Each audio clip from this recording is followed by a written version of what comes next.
Hey, practice owners, we're back for another episode of Coming Back Stronger. I'm pretty excited to have a longtime friend. I didn't want to say old friend, longtime friend, the profitable dentist, a guy I've known personally for a long time and who has really kind of covered the gamut of practice ownership and dentistry in a very short career. So Dr. John Meis. Dr. Meis, how you doing today? I'm doing great, Steve. How about you? I'm hanging. I'm quarantining here in Louisville, Yeah. your old stomping grounds. That's And right. Yep. you're in I'm in Arizona? Phoenix, and it's getting hot, and it's feeling wonderful. Yeah. Well, we're about I've started to lose track now. Week 6, I think. We have, we were talking beforehand. In Indiana, the dentist got sort of a kind of a qualified okay to go back, to start back under certain rules. I think in Kentucky, they are kind of starting back. And I noticed a lot of states, I'm starting to get a lot of emails that are about, okay, we can come back. What do we do? And, we were talking earlier, I got a call, I got an email actually that turned into a call from a doc who said, oh, we're starting today. Thank goodness that's over. Well, it's not over. In some ways. Oh, and not only that it's not over in the coronavirus part of it, but, like you said, sort of everything's different. So in some ways we're, day 0, the day we come back is day 1. This particular doc is just, I think, after 4 years of dental school and struggling out in the practice, he just wants to come back, flip the switch and say, okay, thank goodness we're back. The schedule's empty. Nobody's been there. I said, what have you guys been doing? Well, Jane's been going in, a couple days a week just to get stuff ready.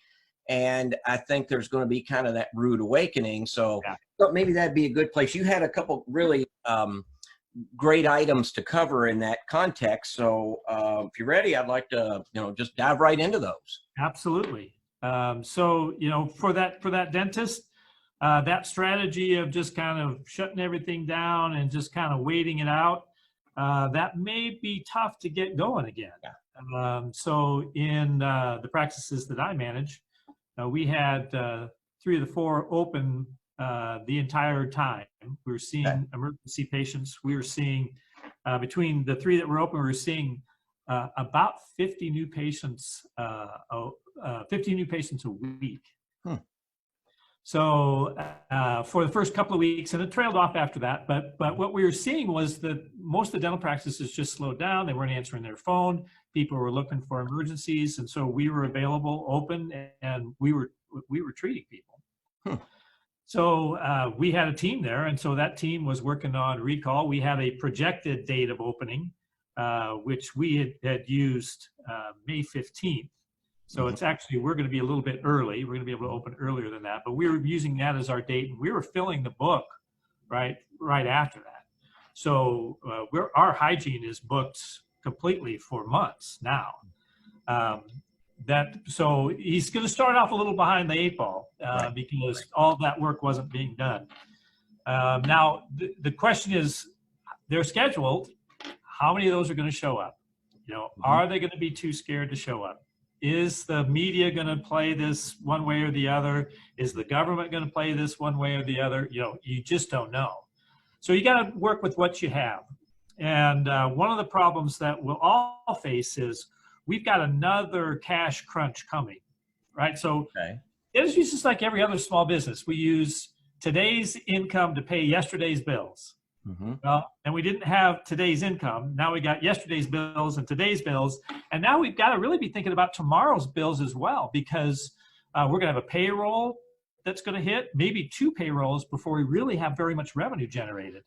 And so it's going to be another cash crunch. And if you haven't really done kind of the math on what that looks like, it's one of the things, Steve, that we worked with our clients right out of the chute. When the ADA came out with their recommendation, we walked our clients through what we call the 4C framework. So that is culture, making sure that we're maintaining our culture, and then we're making decisions based on our culture. And we'll talk a little bit more about how we did that. Okay. Communication. So how do we communicate with our team? How do we communicate with our patients?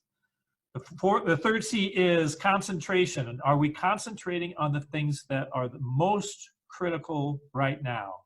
it's so easy when we're in a crisis state. Our brains don't think very well. We don't make decisions as well as we normally would.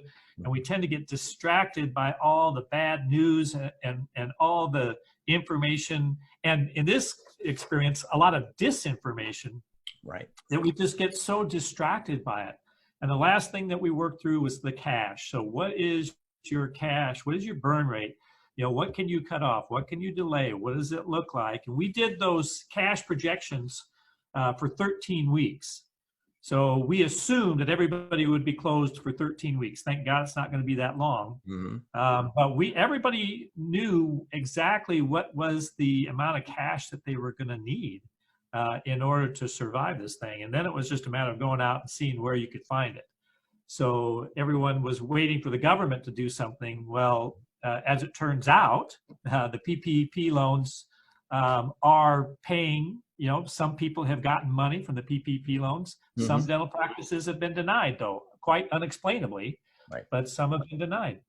So that came out faster than we expected. So the cash crunch has been not nearly as bad as we prepared people for. But knowing where the dollars are going to come from, what dollars you're going to need and where they're going to come from, really put a lot of people at ease. Mm-hmm. I think also if in the, we'll call it the timing of it, what I'm struck by is, and it's sort of all over the map, there were docs who came out early, made an application, got their PPP money, and they did one of two things. Either they're sitting on it and they're sort of strategically planning. And I know you're big on decision trees and decision filters, and I'd like to make sure that we discuss that. But how do you make those decisions? And I think what they did was said, we're going to sit on it. We're going to look at when we come back and they're timing it. Then there's another category, maybe this is what you're talking about by a cash crunch. They brought their team back. They're paying their team. Now their team's not doing anything, or maybe they're seeing an emergency, or maybe they're sort of halfway working, but they're paying them because they don't want them to be on unemployment. The issue there becomes you had an 8-week clock that started. So if you took the money 2 weeks ago, and I know some that were even 3 weeks ago, a little bit more, and you're going to come back a week from now or 2 weeks from now, you're 5 weeks into an 8-week clock. That's right. And so suddenly, and here's the other thing, cash flow doesn't start the minute you start seeing patients. That's right. Production starts, and then you file that with the insurance, and then you know, 10% of them get paid, 90% you got to haggle with and fight for, and 30 days, 60 days later, you get the money. Yep. You might be, and that, I guess, is that what you mean by the cash crunch? That just the timing of all that, and knowing that when your team's back, you have to pay them. Yep. But you ran out of money, and not only that, but now you might have a loan you need to pay back. To pay back or be paid back when you thought it was going to be forgiven. That's right. So is that kind of the idea of? No, totally the idea. You know, the forgiveness of the loan, it's promised, but remember. If you look at government rescue plans, like if you think after a hurricane or something like that, there's all this money promised. And when it comes down to it, exactly what the rules are, when they get there, it tends to fade. And when people are out of a crisis mode, you know, and the rules on the forgivability aren't really quite written yet. Mm-hmm. So I'm financially conservative. So I'm telling everybody, you may get some of it forgiven, you may get none of it forgiven. It's a low interest loan. Better to have the cash and pay it back. Mm-hmm. So I'm telling people, don't go out and buy a boat with it. It's stuff like that, right? So use it for business purposes and use as little of it as you possibly can. And you have to use 75% for payroll, right? Yeah. So if you paid off debt, or if you paid the rent, or if you paid whatever, and you thought, hey, this is awesome, you know, my staff, well, they're on unemployment, 75% of it has to be used for payroll in that 8-week period to be forgiven. Yep. So you might find a lot of docs who are suddenly surprised that it's not a forgiven thing. That's correct. And suddenly they now have a big fat new practice loan. And it is, I think, is it 1% or it's good money if you have to have it, but it's not as good as a forgiven loan. That's right. So don't spend any you don't have to. Right. And the decision on whether to bring your team back or not, that's really kind of an individual decision. Again, we don't know what the future holds, and cash has been king for those people who planned their cash, had lines of credit, had cash on hand. Those practices are they slept well for the last 6 weeks, 8 weeks. They slept well. The ones who didn't have that in place, they're the ones that are having sleepless nights and heartburn and headaches. So having that cash on hand, I think, is really helpful. And so there's just two ways to look at it. My way of looking at it is get our people back when we can be productive, make sure that we ensure the survival of the business. How do you see the, again, I went to Indiana University Business School, so, this is stuff that we would have studied. In dental school, you didn't talk about this, right. But you're going to have, you have staff that is, and here's, I guess, again, an observation, you have staff that is 100% back. We got the all clear, we got a text from Donald Trump or our governor or the health department or whoever we're looking to, and they say, awesome, come on out, get started. And so we bring everybody back, but our patients are coming back like this, which number one means cash flow is coming back like this. But number two, if you have a lot of insurance and PPOs, it's not only this, but add 30 days to that. Right.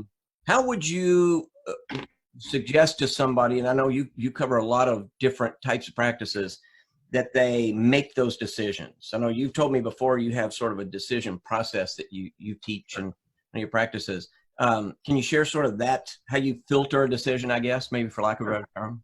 No, that's a great term. So really, a lot of the rules that our team have been following as far as how to make decisions in the practice are now out of date. And so early on, whenever we're making hard decisions, I think it's always helpful to figure out how you're going to make the decisions. And so we came up with our own decision matrix. And so number one biggest priority is that we have a safe place for our patients and our team. Okay. We couldn't provide that, we're not going to be open. Next one was that we have a legal, moral, and ethical obligation to be available for our emergency patients. And like I said, we saw a lot of emergency patients of other practices, and I think a good portion of those will become long-term patients of ours. Mm-hmm. The next on the priority list was survival of the business, right? We were not going to make decisions that put in danger the survival of the business. Okay. Next one was being as generous with the team as we possibly could.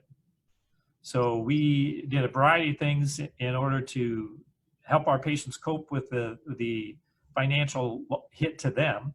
Mm-hmm. Next on the decision list was compliance with recommendations and mandates and things like that.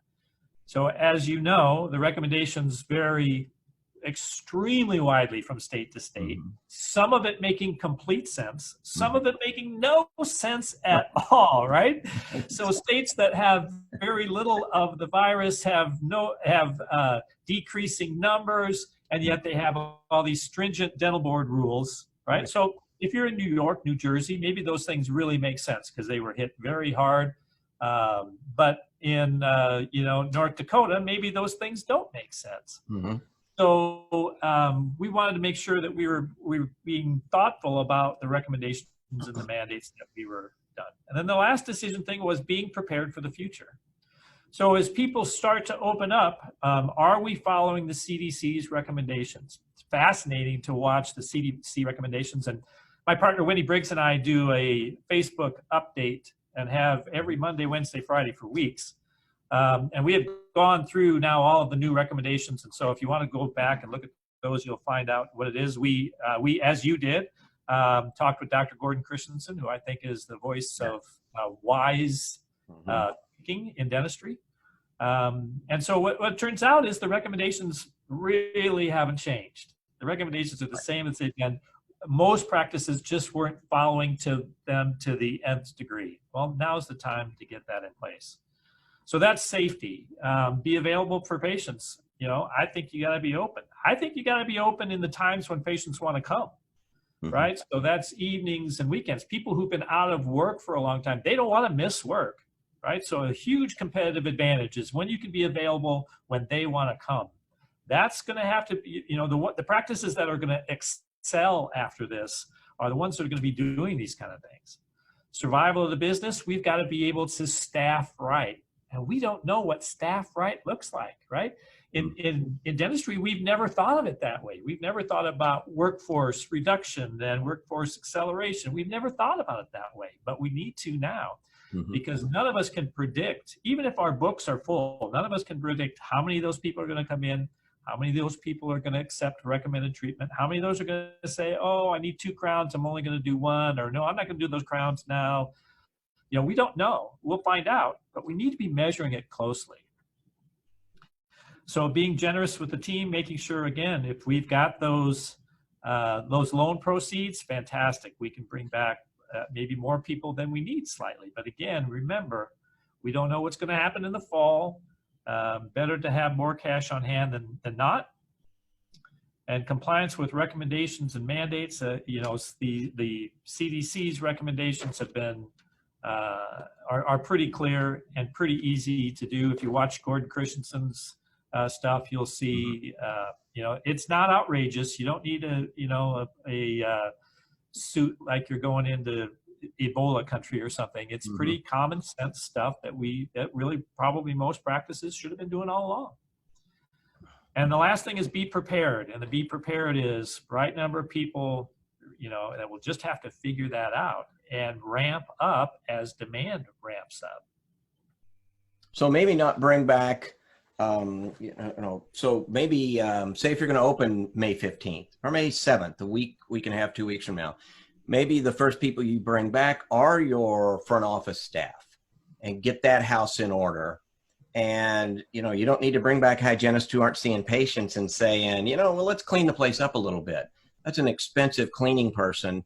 And as you said, I mean, if there's a cash crunch coming, that's money you need 6 weeks, 7 weeks, 8 weeks from now, not today. Yep. So if your hygienists aren't going to be seeing patients, there's no reason for them to be at the office, for sure.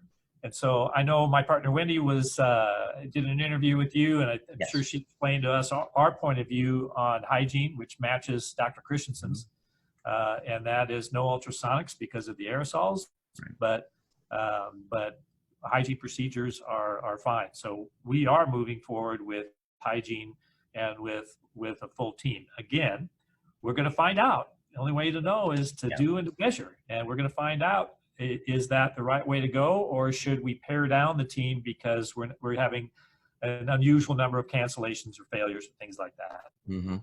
I think one of the things that you said that struck a nerve here is we don't know, and that is, but that doesn't stop you from moving forward. And I think, you know, we spoke beforehand, in the dentist mindset, you gather all your information, you gather your protocol, you gather your all your supplies and instruments, and everything is sort of the same way. It's all set up, and then you pull the trigger.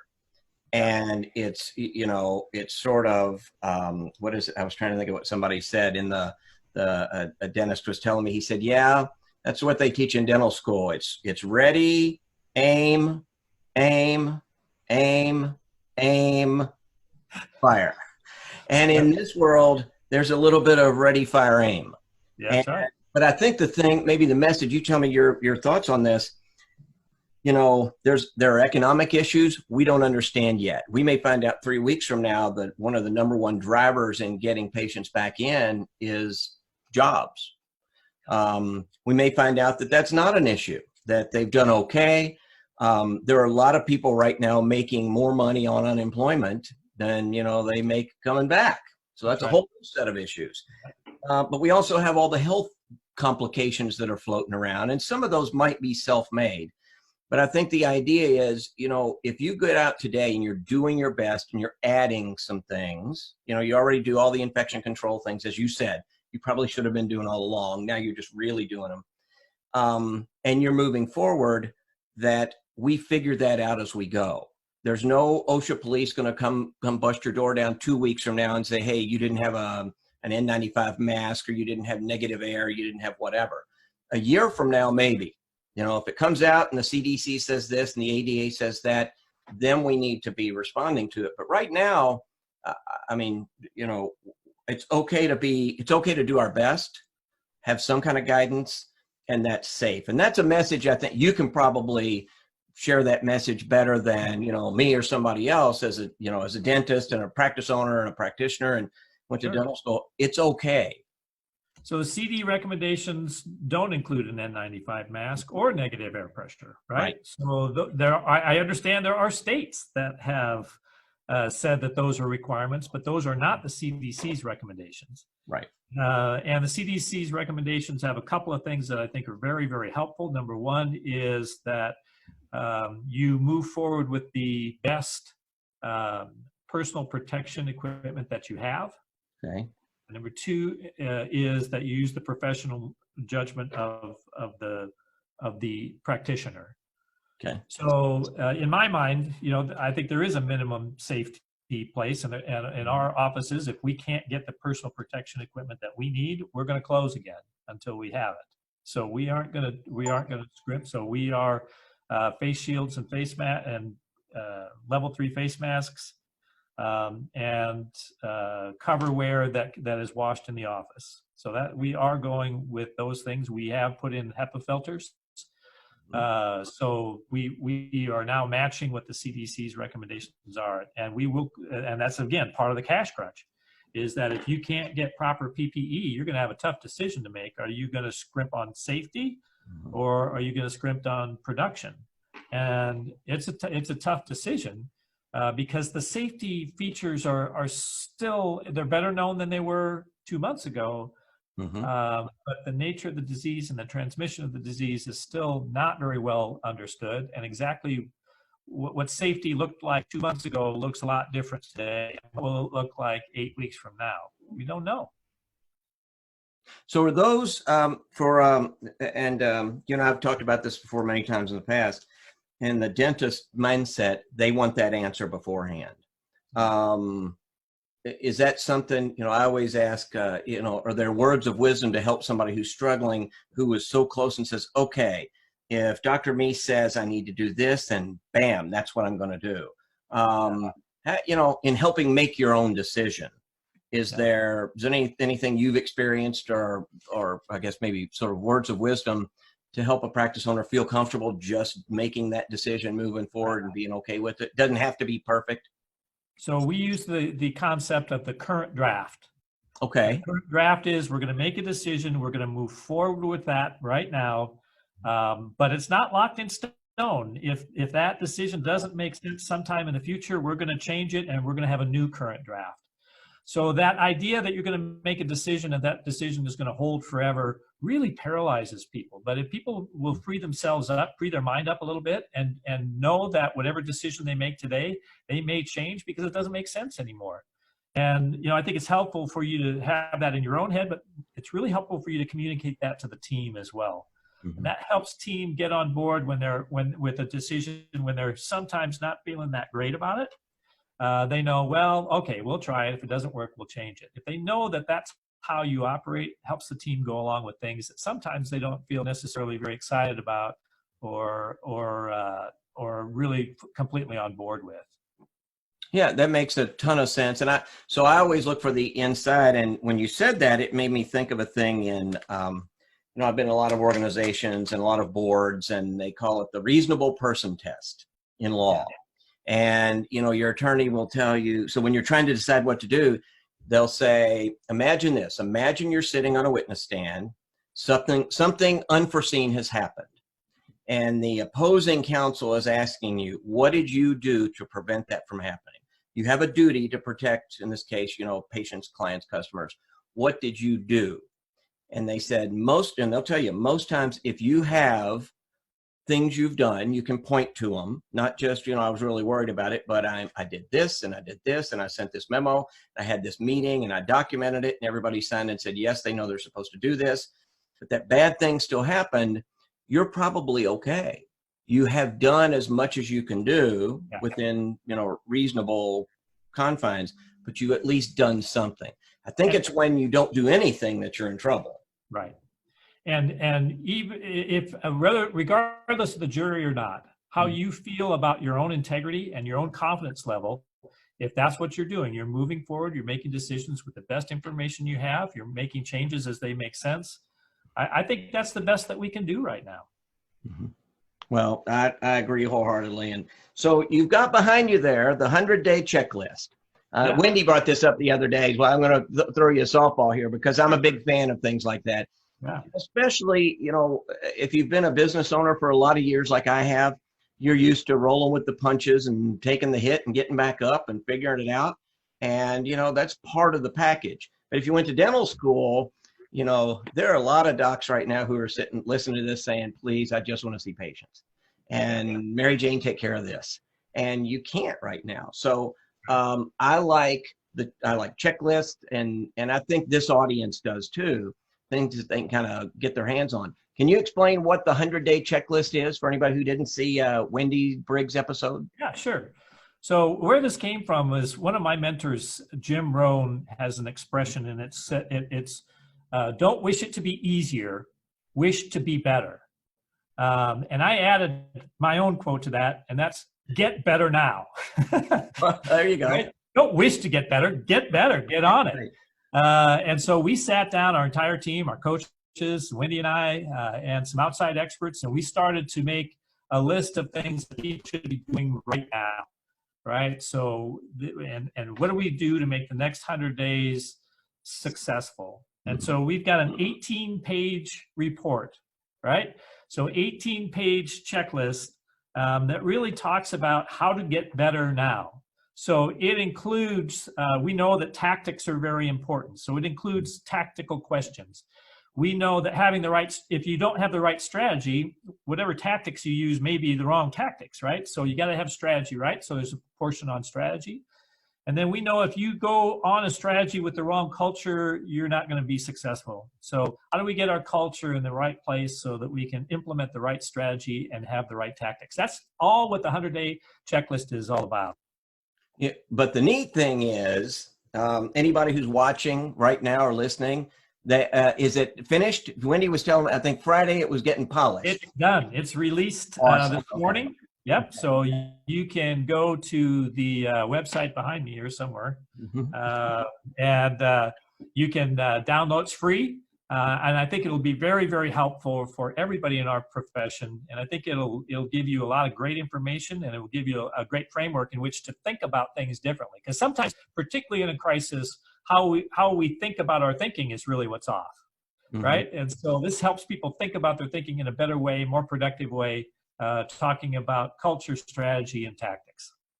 Well, I appreciate that, and that is that's what Team Training Institute is about. Is under normal circumstances, there are sort of ABC rules, and I appreciate. I was telling Wendy this. I appreciate that you guys, while times are difficult, can back up and punch, so to speak, and help somebody who may be in a tough spot with exactly the same kind of things you do with Team Training Institute. So it's awesome, and I told her I want to make sure we covered that. So anything else? A lot of great nuggets I've written down. I got my highlighter out.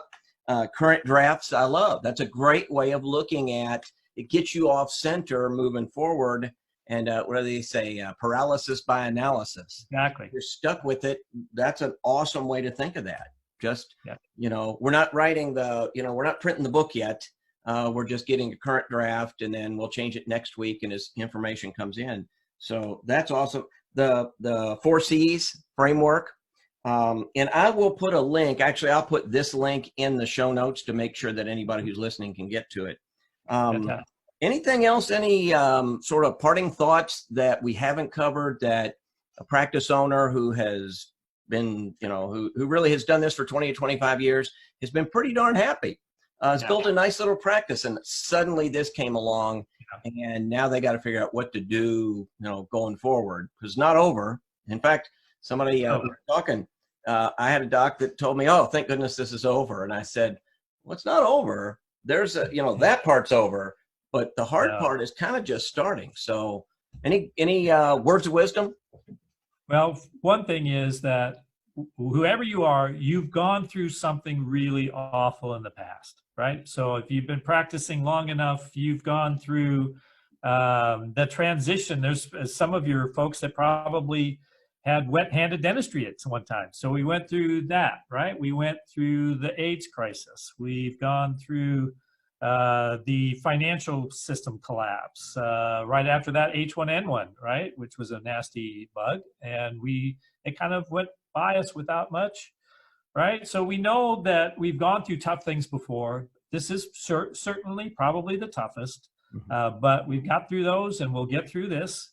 And all you got to do is just keep thinking about, how do I take good care of my patients, right? How do I take good care of my team? How do we just keep the ball moving forward? How do we keep the doors open? And you focus on those handful of things, and before long you'll be back to prosperity. So don't panic. Prosperity's around the corner. We'll get there, but think about it carefully and make your decisions carefully and get the checklist. It'll help you. I had somebody the other day say to me that they're thinking of this. They said, I started my practice before, so I'm going to think of it as I'm starting it again and making decisions in terms of, what team do I need? How should I do PPE? How should I communicate to my patients? How should I reach out to new patients? And he said, if I think of it that way, I'm kind of doing better, because I had to scrape for 2 or 3 years to get, new patients. Now I have them and they're out there, but I still have to, not take them for granted, but work hard to get them. So, no, that's awesome. So I have one last thing. This is Wendy's request. She made sure I showed this. Wanted to make sure I show this to anybody who's watching. Cover the profitable dentist. So Dr. Meis is a cover guy. So that's been a few years ago. I can see it's before I started lightening my hair. Yeah, right. I don't know him, like March of 1952 or something like that. I don't have my glasses on. But no, we appreciate everything you've done for us over the years. And, you're very generous with your time and advice. And for practice owners who don't know, just check out Dr. Meis. He has a very, very illustrious career in dentistry and done a lot bigger things than most. So I do appreciate you spending the time today to come on. I always appreciate spending time with you, and you've done such a wonderful job with this program to help practices kind of get their mojo back as we start practicing again. So many wonderful experts on, and I'm really honored to be included with that group. And I want to thank you again for everything that you do, Steve. Well, appreciate it. And you're always on my short list when things are difficult and I can't figure it out. You're always on my short list of people to turn to. So I appreciate the fact that we get to communicate that way, because it's very valuable to me too. Thank you. Well, with that, practice owners, we'll wrap this up. Dr. Meis, one last thing. How would somebody get in touch with you if they wanted to? They could go to theteamtraininginstitute.com. There's lots of free resources there. There's a phone number and email addresses and stuff like that. So I'm pretty easy to find. Awesome. And active on social media. You have a pretty good deal going in Arizona. A lot of a pretty good view out the back. Little nicer than Louisville, but still kind of a sweet deal. So yeah, I like living in Louisville too. It's a great city and great history, great culture, great feel. Nice weather. Maybe not as nice as Phoenix, but it's a great place to live, and I really enjoy it there. Well, I like to say it's a big, small town. Louisville's a great city to be from. And coincidentally, this Saturday was Derby Day. That's right. We have no Kentucky Derby. We're not really sure what we're going to do. It's kind of a weird thing. We shot off some bottle rockets the other night for Thunder. For Thunder, yeah. We had no Thunder, and for those of you who don't know, I think it's the world's largest fireworks show, and it's 2 weeks before Kentucky Derby, and it's just, it's amazing. Even if you watch it online, if you watch it on YouTube, you just think, holy cow, how long can this thing go? That's right. It's big and it's beautiful. Yeah. It never slows down. It just keeps building and building and building. It's really cool. Well, I'm ready for it to come back. So me too. Well, with that, practice owners, thanks for tuning in. If you can't get a hold of Dr. Meis at the address that he gave, you can always reach out to us. We'll make sure that you get that connection. And until next time, Dr. Meis, thanks for coming on. You bet. Thank you, Steve. All right. See you, practice owners.